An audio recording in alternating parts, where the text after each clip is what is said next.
Wilson's disease is a very rare disease. About 1 in 30,000 people are diagnosed with Wilson's disease. One day I basically went into acute liver failure, and it was because of Wilson's. It caused my liver to not be able to function any longer. It was too late to be treated with medicines.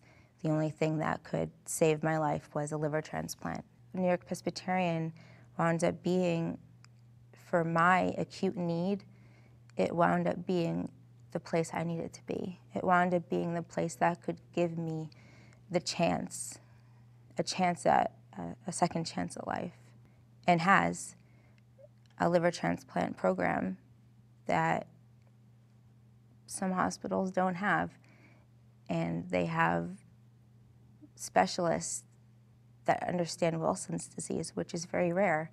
The percentage of patients with Wilson's disease who go also into acute liver failure is very, very small. So they needed people who would be able to tend to me. Because the physicians knew certain things that needed to be done to help me to be able to survive until I could get this life-saving organ, that's what helped me. After the surgery, I was brought to a different part of the hospital. I wasn't in an intensive care unit anymore. I was now recovering.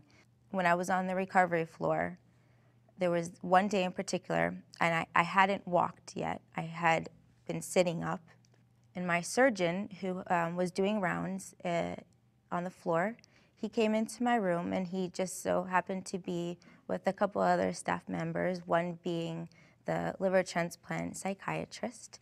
And he asked me how I'm doing. He checked, my incision. He did all his normal medical stuff. And then he asked me, so how's it going? Have you gotten out of bed yet? And all of a sudden I said, no. And he said, no, you could be out of bed. Let's get out of bed. And so he's my surgeon. I'm like, okay. They both had one arm around my arm on each side, so they were on my sides. And we walked slowly out of my room and down the hall. Here I am with these two important people helping me with something so simple yet so hard.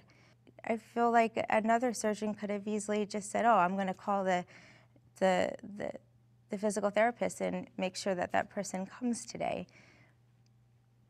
But they were there, and they said, why not now? And so we got up and we walked.